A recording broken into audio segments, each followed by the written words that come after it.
The first time Daniel noticed the eyes, he thought they were reflections. Moonlight often played tricks in the forest, bending around branches and catching on wet bark like shattered glass. He had walked this trail since childhood, knew every crooked root and leaning pine.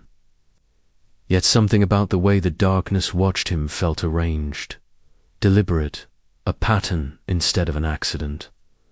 His flashlight trembled in his grip as he stopped beside the old boundary fence, the one swallowed long ago by vines and rust.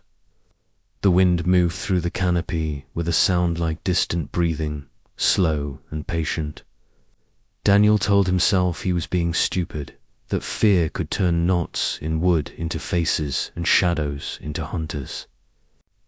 Still, he counted them, 1 to the left, low and wide, 2 higher up behind a forked branch, 3 more scattered deeper between the trunks where the light should not have reached. They did not blink. A laugh slipped out of him, too loud, too sharp, breaking apart in the air without echo. Animals, he whispered, because naming things made them smaller. Deer, maybe, or owls frozen in the beam, anything with bones and blood and the good sense to run, but they didn't run. The forest had gone quiet in the way it never should. No insects tuning the dark. No shuffle of hidden bodies retreating from a human intruder.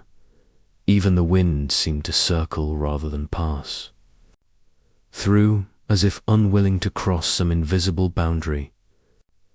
Daniel took a step back toward the trail, and the eyes moved with him, not forward, not closer, just adjusting, maintaining their distance like careful dancers, keeping him centered, his throat tightened. He raised the light higher, sweeping it. Wildly now, catching bark, leaves, splinters of pale fungus, every time the beam found them. More appeared just beyond its edge, patient additions to a growing audience. "I'm not supposed to be here," he muttered, though he had no idea who had decided that. Somewhere far behind the first line of trees, something knocked softly against. Wood, once, then again, a signal answered by 100 unblinking eyes, and one of them, very slowly, began to open wider than the rest. Asterisk perfect, continuing the same tone and rules. 400 words, each natural punctuation periods replaced with commas for smooth voice. Over here, a past 2 to 4. The eyes in the trees. Part 2, Daniel tried to convince himself that eyes did not widen like mouths. They did not stretch beyond the limits of bone and skin. Yet the one in the center of the forest kept opening, its edges peeling back as though the night itself were learning how to see. The knocking came again, closer now, with striking wood in a slow and thoughtful rhythm, not random, measured. Daniel stumbled backward onto the trail, heel catching. In the gravel, breath soaring in and out of him like he had been running for miles. "I'm leaving," he said, louder this time, offering the words to whatever waited beyond the beam. "You can keep it." The forest did not care. The eyes shifted, not all of them, not at once, but enough for him to understand they had made a decision. They were coming down from bark. They loosened like drops of sap, sliding free without sound, round and pale and terribly aware. Daniel watched them descend the trunks and hover in the air at different heights, forming crooked rows between him and the deeper dark. The widened eye pulsed. With every pulse came the smell of wet soil turned by hand, the copper edge of something long buried and newly opened. Daniel swung the flashlight toward the path home. More waited there, patient. "Already arranged?" "No," he breathed. The knocking stopped. In its place came footsteps. Heavy and uneven, circling just out of sight. Whoever walked out there did not hurry. They knew he had nowhere left to go. A shape moved behind the floating eyes, tall enough to break the pattern of branches. Daniel caught only pieces of it. A shoulder, the drag of an arm, the suggestion of a head bent too far to one side. "Help," he whispered, unsure who he expected to hear. The widened eye turned toward him fully now, focusing, recognizing. Daniel understood with cold certainty that this thing had been waiting a very long time to be seen. And he had finally looked back, the moment recognition settled between them.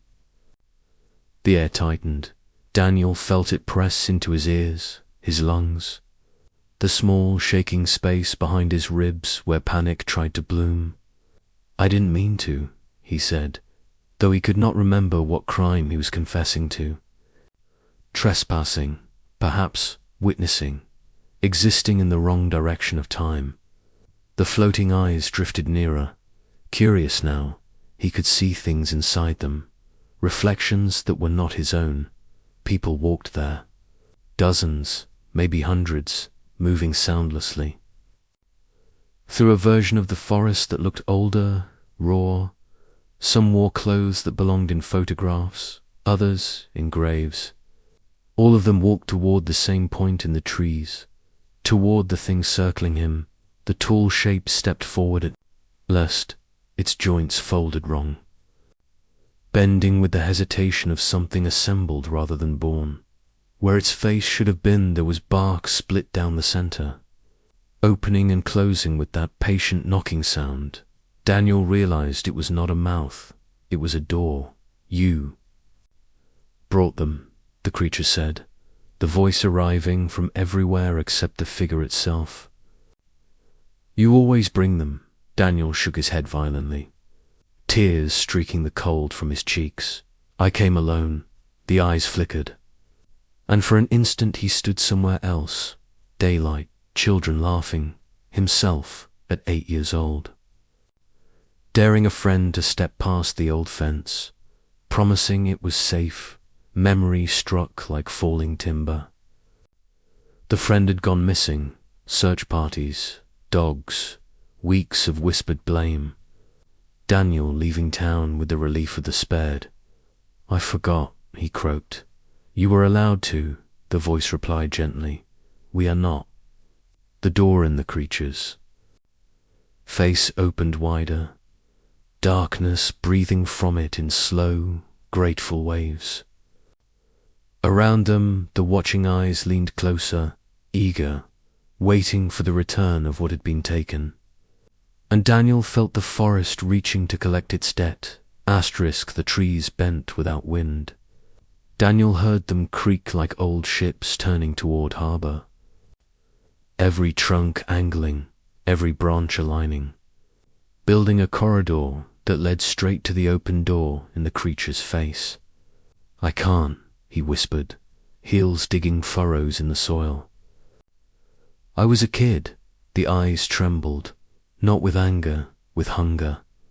"You opened the path," the voice said, almost kind, "and paths remember."